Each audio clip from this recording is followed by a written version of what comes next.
ನಮಸ್ಕಾರ ಸ್ನೇಹಿತರೆ, ನಿಮ್ಮ ಎನಿ ಡೌಟ್ ಕನ್ನಡ ಯೂಟ್ಯೂಬ್ ಚಾನಲ್ಗೆ ಸ್ವಾಗತ. ನೀವು ಯಾವಾಗಲಾದರೂ ಯೋಚಿಸಿದ್ದೀರಾ, ಒಂದು ಸಣ್ಣ ಕಲ್ಲನ್ನು ನಾವು ನೀರಲ್ಲಿ ಹಾಕಿದ್ರೆ ಅದು ತಕ್ಷಣ ಮುಳುಗುತ್ತೆ, ಆದರೆ ಒಂದು ದೊಡ್ಡ ಹಡಗು ಅದೇ ನೀರಿನಲ್ಲಿ ತೇಲುತ್ತೆ. ಇದು ಹೇಗೆ ಸಾಧ್ಯ?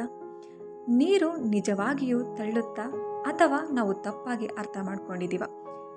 ಈ ಪ್ರಶ್ನೆ ಇವತ್ತು ನಮಗೆ ಬರೋದು ಮಾತ್ರ ಅಲ್ಲ, ಸಾವಿರಾರು ವರ್ಷಗಳ ಹಿಂದೆ ಕೂಡ ಇದೇ ಸಂಶಯ ಒಬ್ಬ ರಾಜರಿಗೆ ಬಂದಿತ್ತು. ಸಿರಾಕುಸ್ನ ಎರಡನೇ ರಾಜ ಹೀರೋ ಒಂದು ಕಿರೀಟವನ್ನು ಶುದ್ಧ ಚಿನ್ನದಿಂದ ಮಾಡಿಸಲು ಅಕ್ಕಸಾಲಿಗರಿಗೆ ಕೊಟ್ಟಿದ್ರು. ಆದರೆ ಕಿರೀಟ ಬಂದ ಮೇಲೆ ಅವರಿಗೆ ಒಂದು ಅನುಮಾನ ಬಂತು, ಇದರೊಳಗೆ ಬೆಳ್ಳಿ ಬೆರೆಸಿರಬಹುದು ಎಂದು.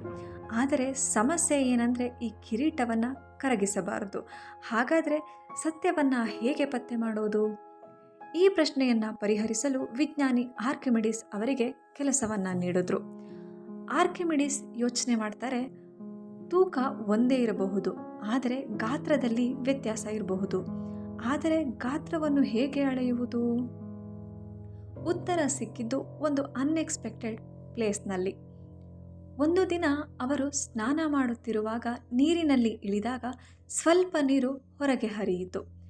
ಆಗ ಅವರು ಗಮನಿಸಿದ್ರು, ತಮ್ಮ ದೇಹ ಎಷ್ಟು ಒಳಗೆ ಹೋದಿತೋ ಅಷ್ಟೇ ನೀರು ಹೊರಗೆ ಬಂದಿದೆ. ಅಂದರೆ ವಸ್ತುವಿನ ಗಾತ್ರ, ಹೊರಹಾಕಿದ ನೀರಿನ ಪ್ರಮಾಣ ಎರಡೂ ಕೂಡ ಸಮವಾಗಿದೆ ಅಂತ.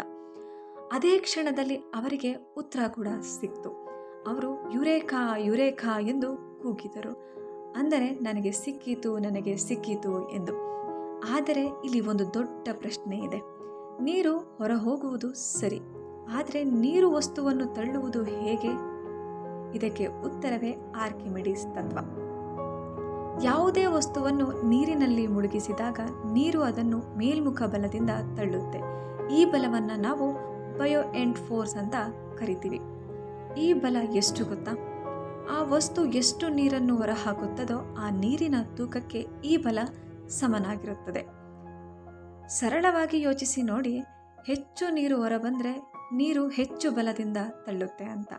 ಹಾಗೆ ಕಡಿಮೆ ನೀರು ಹೊರಬಂದರೆ ತಳ್ಳುವ ಬಲವು ಕೂಡ ಕಡಿಮೆ ಅಂತ. ಇದರ ಫಾರ್ಮುಲಾ ಹೀಗಿದೆ, ಆರ್ಕಿಮಿಡೀಸ್ನ ತತ್ವದ ಫಾರ್ಮುಲಾ. ಈ ತತ್ವವನ್ನು ಕಿರೀಟಕ್ಕೆ ಬಳಸಿದಾಗ ಬೆಳ್ಳಿ ಬೆರೆಸಿದ ಕಿರೀಟ ಹೆಚ್ಚು ಗಾತ್ರವನ್ನು ಹೊಂದಿರುತ್ತದೆ, ಆದ್ದರಿಂದ ಹೆಚ್ಚು ನೀರನ್ನು ಹೊರಹಾಕುತ್ತೆ. ಹೀಗಾಗಿ ಮೋಸ ಪತ್ತೆ ಆಗುತ್ತೆ. ಇದನ್ನೇ ನಾವು ನಮ್ಮ ಜೀವನದಲ್ಲೂ ಕೂಡ ನೋಡಬಹುದು. ನೀರಿನಲ್ಲಿ ನಿಂತಾಗ ದೇಹ ಲಘುವಾಗಿ ಅನಿಸುತ್ತೆ, ಹಡಗುಗಳು ತೇಲುತ್ತವೆ. ಇವೆಲ್ಲವೂ ಇದೇ ಕಾರಣದಿಂದ. ಹಾಗಾದರೆ ನೀರು ಕೇವಲ ದ್ರವ ಅಲ್ಲ, ಅದು ತಳ್ಳುವ ಬಲ ನೀಡುತ್ತದೆ. ಇದೇ ಆರ್ಕಿಮಿಡೀಸ್ನ ತತ್ವ. ಸೈನ್ಸ್ ಅಂದರೆ ಇದೆ, ಒಂದು ಸಣ್ಣ ಪ್ರಶ್ನೆ, ಒಂದು ಸಿಂಪಲ್ ಅಬ್ಸರ್ವೇಷನ್, ಒಂದು ಪವರ್ಫುಲ್ ಆನ್ಸರ್.